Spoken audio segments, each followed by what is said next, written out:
Hello ladies and gentlemen, it's the Historical Gamer once again, and today I'm going to be returning to Ultimate General Civil War. This is part 5, I believe, of my Let's Play as the Union in my Union campaign. So far I've been successful on every front. We just won the Battle of Bull Run, and we are moving into the first stages of the Western Theater campaign. With that being said, given we are moving into the Western Theater, and I did want to start discussing historical topics, it only makes sense that since we're at the beginning of the Shiloh campaign that we talk about the Battle of Shiloh. Now, I've done some history on the Battle of Shiloh in previous videos for different games.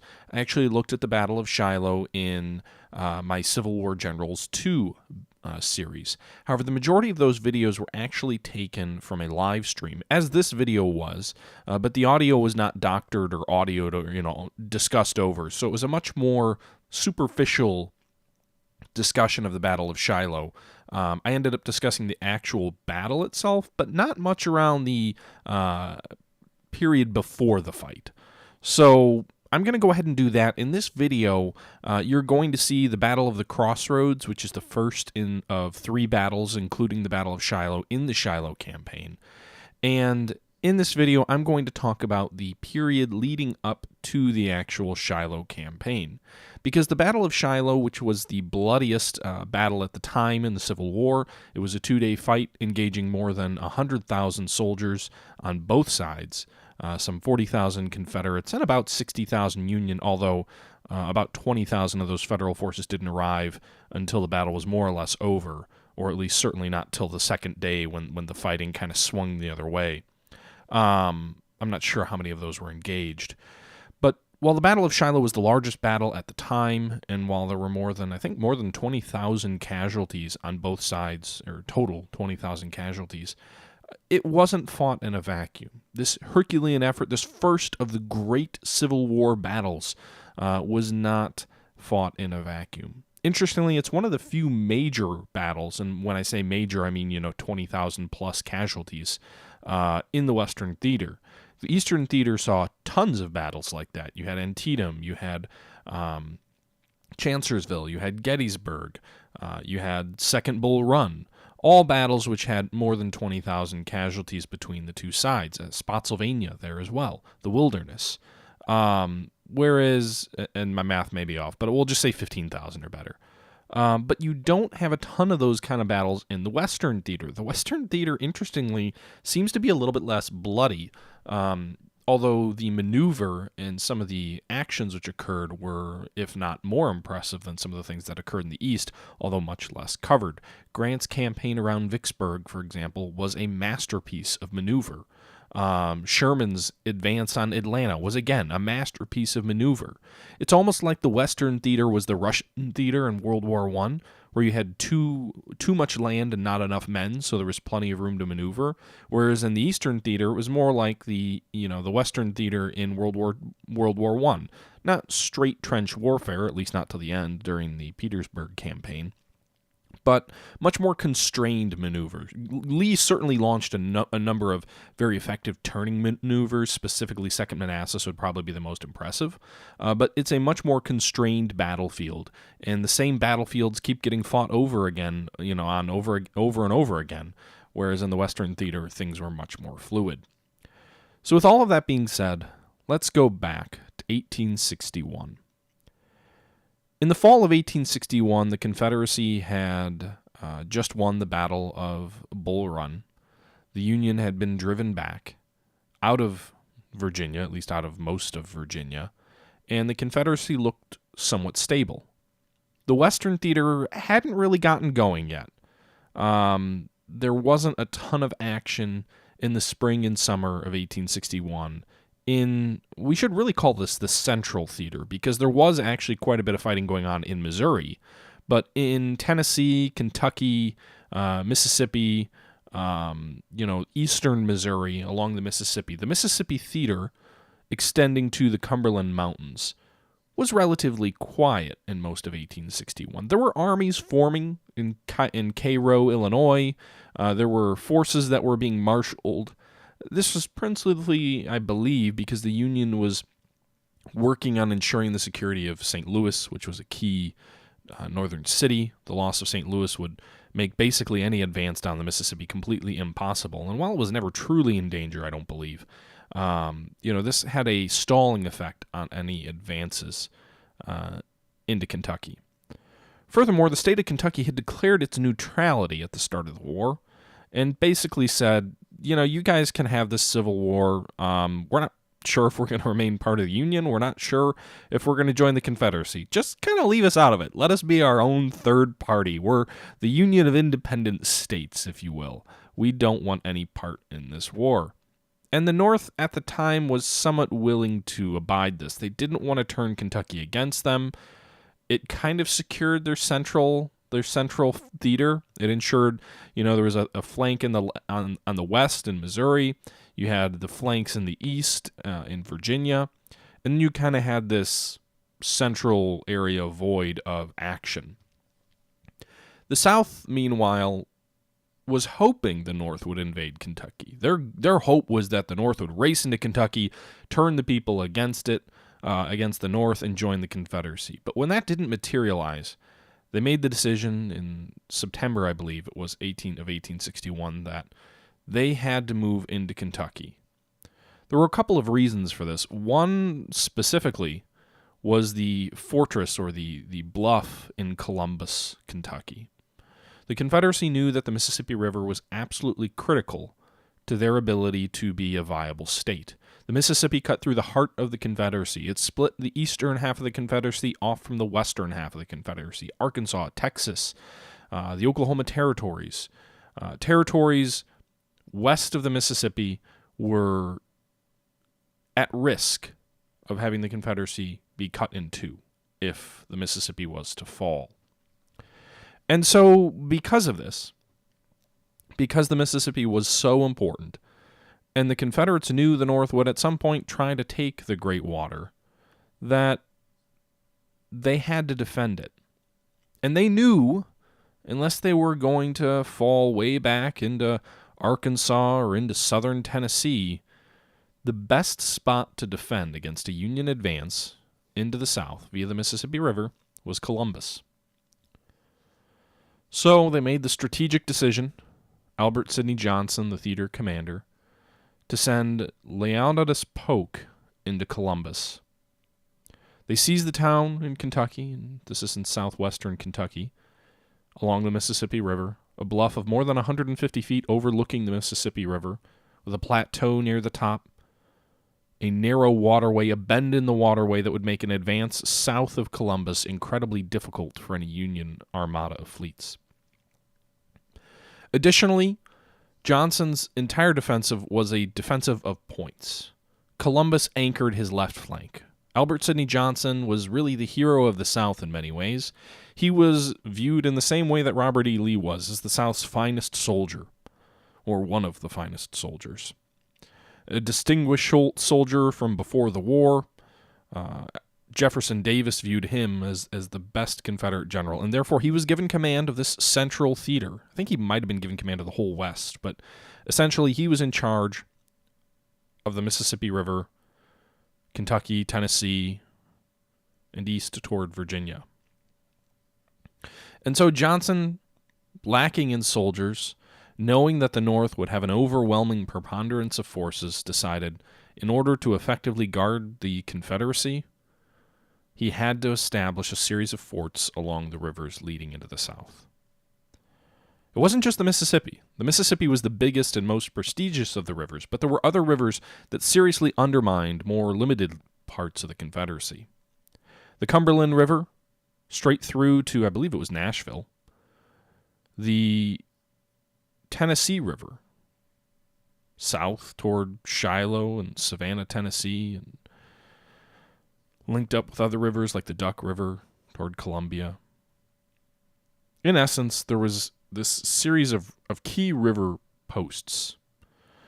The Cumberland was the first, the Tennessee the second, and the Mississippi the third. These three rivers that were absolutely critical toward the defense of Tennessee. The Mississippi was critical for the entire Confederacy. But the Cumberland and the Tennessee were waterways which could be navigated by gunboats, by steamships, and they cut straight through the heart of Tennessee. They were absolutely critical to the defense of the state. And the Confederacy wasn't willing to surrender Tennessee. Tennessee was critical to them. Nashville, one of the largest cities in the Confederacy, one of the most important cities in the Confederacy at the outbreak of the war. There were not many large cities in the Confederacy, and Nashville, again, was one of the important ones, was at risk. So a series of posts had to be set up. Johnson had a limited number of troops. I don't know the exact number, but it was not a substantial force. I think he had in the 30s to low 40,000 troops to defend this massive theater spanning hundreds of miles. So he sends Polk in to hold Columbus, and I think Polk had around 13 to 14,000 men. And they began entrenchments, key, strong entrenchments. They would hold Columbus for some 6 months. Into early 1862, Columbus would end up being attacked in November, just a few months after Polk had taken Columbus, indirectly. General Ulysses S. Grant landed a force on the opposite side of the river at Belmont in Missouri and drove back the Confederate forces there before being driven back himself and pulling out via the river. However, at that time, Columbus was not yet the fortress that it would become. Grant knew it was too strong to directly attack himself. He saw that from across the river.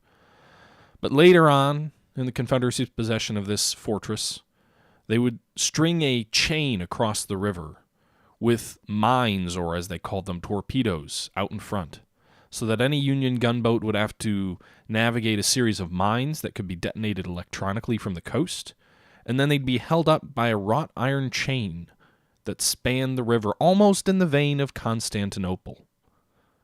If you look at Constantinople from back in the 1400s and the Ottoman Turks tried to take the capital of the Byzantine Empire, or what was left of it, this great iron chain spanned across the harbor, the Golden Horn,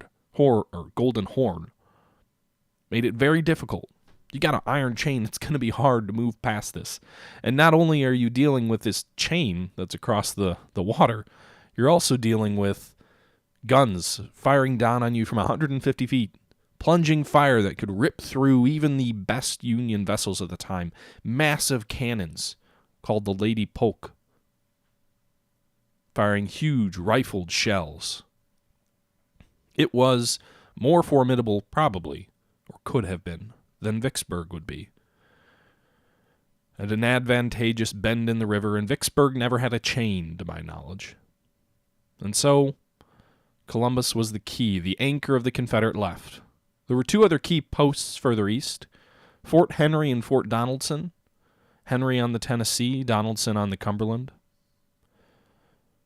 These two forts, in close proximity to each other, within a dozen or so miles, guarded the waterways critical to defending Tennessee. The Tennessee River and the Cumberland, as we've already said, would provide an avenue of invasion into the heart of the Confederacy and the heart of the state of Tennessee. Losing these rivers would make it almost impossible to hold Nashville. Losing these rivers would make it almost impossible to hold western Tennessee. Losing these rivers would outflank the Confederate position at Columbus and make this fortress useless. And such was the defense of western and central Tennessee. Central Tennessee had an overland invasion route down the railroad line linked with Bowling Green. But if the forts held on the left, it made it much more palatable to withstand a Union advance directly down from Bowling Green via the landward side. The forces could be stripped from these forts and concentrated against a single Union invasion route. Rather than a broad invasion against a wide front, the Confederacy would be able to concentrate against forces moving south. And then there was a series of regions in eastern Kentucky. So, in conjunction with the advance into western Kentucky, the state of Kentucky declared for the Union. Their neutrality had been violated. Now, the Union, I believe, actually took Paducah around the same time. Ulysses S. Grant took Paducah in Kentucky. And so the Confederacy had hoped that the Union invasion would not result in a Union declaration for the state of Kentucky. But the move into Columbus prompted the state of Kentucky to join the Union. And at that point, the kid gloves came off, and the Confederates were willing to advance into Kentucky proper, General Crittenden advanced from West Virginia. There were a series of battles fought in eastern Tennessee around Mill Springs, where General George B. Crittenden replaced Felix Zolkoffer, who fell at the Battle of Mill Springs, and the Battle of Middle Creek was also fought. There were a couple of other smaller engagements as well. There was a Battle of Camp Wildcat. But for the most part, the Confederacies were defeated in every one of these engagements. Now, these were small engagements. Mill Springs had about 500 Confederate casualties versus 240 Union casualties.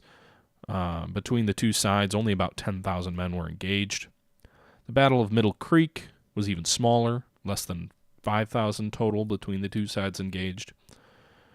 And General Thomas, the eventual Rock of Chickamauga, one of the most famous Union commanders of the war, would win his first victories in eastern Tennessee. George H. Thomas.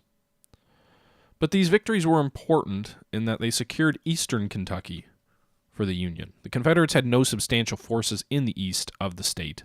The small forces they had were defeated by equally small forces of Union forces. They were driven back into the Cumberland Gap, back into Virginia, back into the Blue Ridge Mountains. And eastern Tennessee was secure. The securing of eastern Tennessee allowed the Union to advance down central Kentucky, advance south toward Bowling Green, and eventually advance south toward Nashville. Had the Confederacy won in eastern Tennessee, the flank of the Union Army toward Bowling Green would have been exposed, and any such advance would have been at great risk.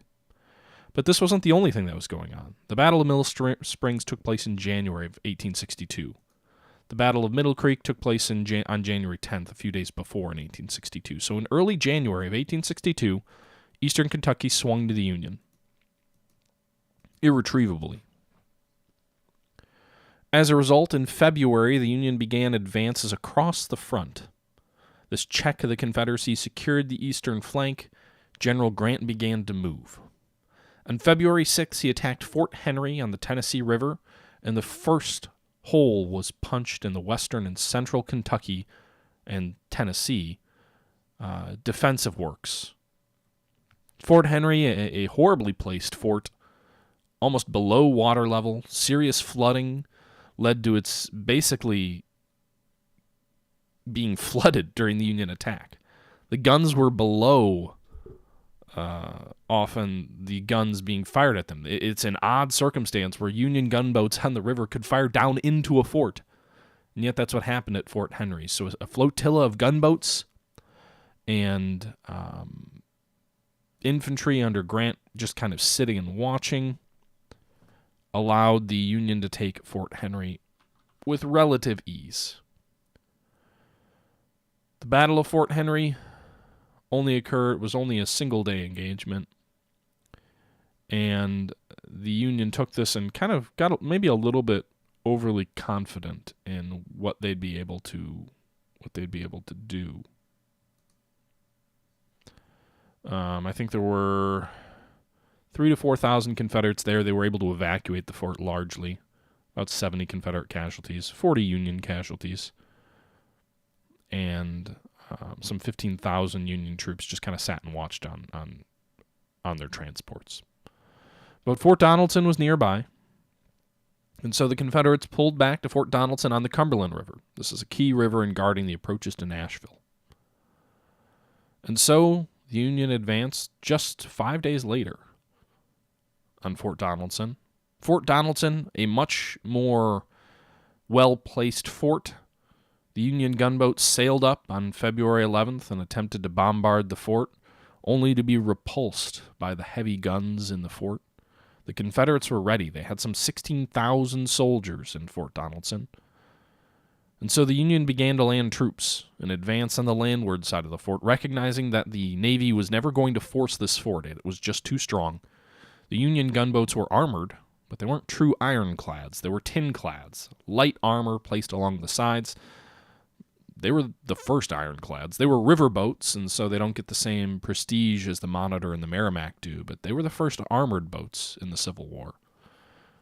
And yet they were pushed back by heavy Confederate guns and Confederate rifles. And so General Grant moves forward with some 20,000 men to invest the fort from the landward side. So Grant does so. The Confederates are dug in and rifle pits. This is much more of an earthen fort. There's not sort of a traditional fort wall along the outside of this fort. It's just kind of an earthen entrenchments, earthworks, almost trench-like. And the Confederates weren't really prepared for a siege. They didn't have much in the way of food and provisions. They didn't want to get captured or cut off. And when Grant came in and invested them, they knew this was serious. This was I think it was somewhere between a half to 1/3 of Albert Sidney Johnson's total forces to defend Tennessee with. 16,000 men surrounded. And while the repulse on the river was good news, being cut off on the landward side was not. This is in February. The weather was miserable, biting cold, uncertainty, green troops. And so the Confederates made a decision to break out, to try and push the Union right back, allowing time for the rest of their forces to escape. And so then on February 15th, a couple of days after the fight started, the Confederates launch an attack on the right flank of the Union Army, the Confederate left. General McClernand had his forces on the right, his division on the right, and they were pushed back, driven back decisively. A great degree of uncertainty and confusion occurred. General Pillow, the Confederate division commander, got his forces online, blocking the road, holding the door open so that the Confederates could escape with 16,000 troops. And yet, McClernand reformed his forces. The Confederates didn't budge. A dispute broke out between the Confederate commanders over what to do. The initial successes made them uneasy. They worried about getting caught on the roads, strung out. And so they dallied. They delayed. General Grant was not actually on the scene at the time of the battle. He was away from the scene. And so the Confederates, as they wait, allows McClernand and General Wallace as well to bring up reinforcements and launch a counterattack to seal the door shut, to close the Confederates back into their positions. The Confederates also begin withdrawing back into their positions. And so the Confederates voluntarily re-siege themselves. Meanwhile, an attack on the left by C.F. Smith drives the Confederate left, Confederate right, Union left, in, and in essence ensures the surrender of the fort. This is where Grant became famous for when he was asked for terms demanding unconditional surrender. I believe it was Nathan Bedford Forrest and a select number of cavalrymen escaped by crossing an unguarded stream in poor weather and poor visibility, and so some were able to escape, but only a small number. Some 2,000 or so men were able to escape. All told, the Confederates lost 323 killed, 1,127 wounded, and 12,392 captured. About a third of General Albert Sidney Johnson's entire army was captured at Fort Henry. Columbus was now outflanked. The Union could advance on Columbus much in the same way that they advanced on Fort Donelson. And thus the fear was the Confederates could lose more than half of their total army in short succession. With his 7,000 troops in eastern Kentucky beaten, his 13,000 troops in central Kentucky, his 7,000 troops in eastern Kentucky beaten, his 16,000 troops in central Tennessee annihilated, and his 14,000 troops in western Kentucky at Columbus outflanked, Johnson was in a serious bind. And so he ordered the withdrawal of forces from Columbus. They'd fall back and they would take up positions on Island Number 10. Still a formidable position, although not as formidable as Columbus for sure. There was no chain across the river. There was not the same bend in the river. They would withdraw to Island Number 10, where another battle would be fought.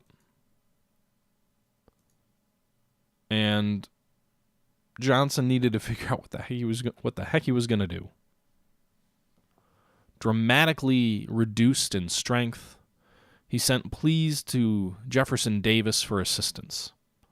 He needed more men. He needed the ability to rebuild his forces, or the Confederacy was doomed. The heart of the Confederacy was exposed, almost undefended. Union gunboats sailed down the Cumberland and down the Tennessee, ravaging Southern transportation.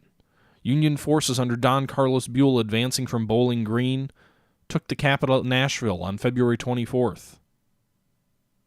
Columbia would fall shortly thereafter. Grant would advance down the Tennessee towards Savannah, Tennessee, and Shiloh.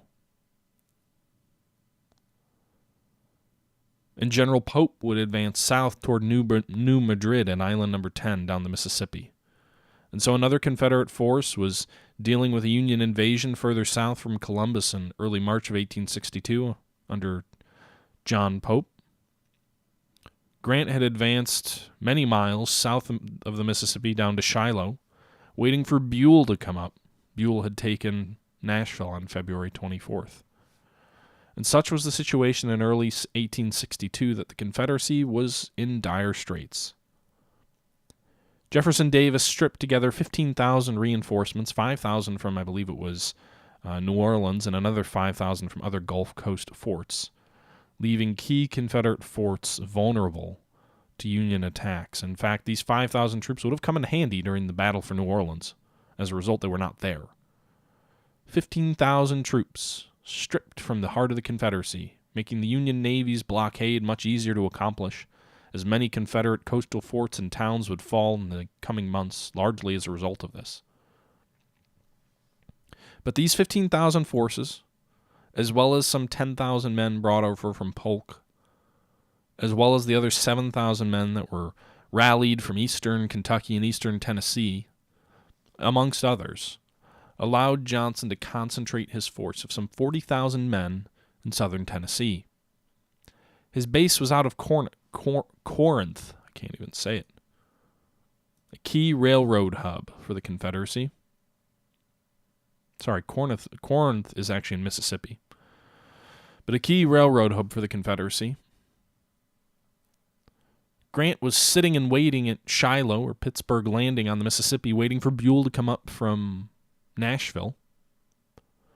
And so Johnson made the decision, with Grant's some 40,000 men of Grant's sitting idle for some weeks on the western bank of the Tennessee River, and the other Union army of another 20 or 30,000 men coming down from Nashville on the other side of the river, but not yet at Corinth, or not yet at Pittsburgh Landing. Johnson made the decision that he had to strike now, defeat the Union Army in detail, and potentially reverse the entire situation. His plan was to attack Grant at Pittsburgh Landing and destroy Grant. Upon the destruction of Grant's army, he could then turn to face Buell's army, which was coming down from Nashville. He could thus, in turn, either defeat Grant and force Buell to withdraw, as Buell would then be outnumbered, or at least fighting even odds in hostile territory, depending on how the battle went, or destroy both in turn and completely turn the situation. If Grant was destroyed, he could re-advance north. Buell would have to withdraw or be destroyed himself. Nashville could be liberated, potentially. Henry and Donelson might be able to be retaken. His original defensive strategy might be possible to salvage, and the Union forces attacking Island Number 10 could then be outflanked themselves in the same way that Columbus was, as the Confederacy could advance into Columbus, retake that town, and cut river supplies from the Union forces. Potentially the ability to have a massive reversal of Confederate fortunes. But it all hinged on Johnson's ability to not just defeat Grant, but utterly destroy his army. A bloody victory wouldn't do. Grant had to be destroyed. A bloody victory would only lead both sides to being weakened, and the North having the advantage of substantial reinforcements within reach. And so Grant, isolated as he was, had to be destroyed. This is actually a trend you see quite often in the Confederacy with their offensive goals. It makes sense, right? An enemy isolated on the wrong side of the river, destroyed. That's the entire goal of the offensive. That was the entire goal of the Battle of Seven Pines. A portion of McClellan's army cut off on the wrong side of the river must be isolated and destroyed. It didn't work. The Battle of the 7 Days, Robert E. Lee continually trying to destroy the Union Army of the Potomac, thanks in large part to a portion of it being cut off on the wrong side of the river. Union were pushed back, but it didn't work. And Shiloh, a Union army in its entirety, but somewhat under strength due to circumstances, could be struck, isolated, and destroyed. Spoiler alert, it didn't work. But that's not for this video. That's for another video and another time. As you can see here, guys, in the game, I know I haven't been talking about the game at all, but that historical discussion leads us up to early 1862, March and April. We'll get more to the battle and Johnson's deployments in our next video. But as you can see here, the Confederates are being pushed back. This battle ended up being much bloodier than I had hoped, but we are in the process of defeating the Confederate Army here at the crossroads. We've already taken one objective. We don't need to take the other objective. We just need to inflict 5% more casualties on them than they on us, as well as holding one of these objectives to gain a victory. And that's exactly what we're in the process of doing. So, it's going to be a victory. Again, spoiler alert. Still says there's 50 minutes left in this fight, so I'm not very effective with using my cavalry. I probably shouldn't be charging straight on to formed up infantry, although they did break there.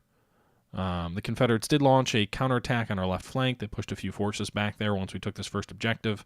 At the end of the day, we were successful. They were not. In the north, we kind of are taking some casualties under skirmish and artillery fire, but there's no real serious threat to us. And in the south, we can start advancing on this other objective at the crossroads. Again, much heavier losses than I had intended, but we did inflict more on them than they on us. And we will get some, bonus points for winning a victory that'll allow us to replenish our forces. Hopefully we'll receive more reinforcements than men that we lose. We'll find out shortly. You can see here I'm using the cavalry to try and take this supply wagon, which I do take, but then I believe the Confederate cavalry comes in behind. We're kind of isolated here and retakes it. And then we go back and retake it again. It's kind of the idea there. You can see Manny charging in. Now, the charge cooldown works against cavalry in that you've really got to time your charge well, because the way it works is you can only charge once in a given period of time. If you try and charge more than once in a given period of time, it just doesn't let you. So there's kind of a cooldown to the charge order, like a lot of RTSs have cooldowns. And that means that you've got to be careful. And I actually really like that feature because it kind of accurately simulates you can only charge so often with cavalry. They get disorganized, they lose their cohesion, the cavalries and the mounts get tired. So you can only order a charge every so often. I think the cooldown more accurately represents cohesion because there's already a fatigue factor that the game models.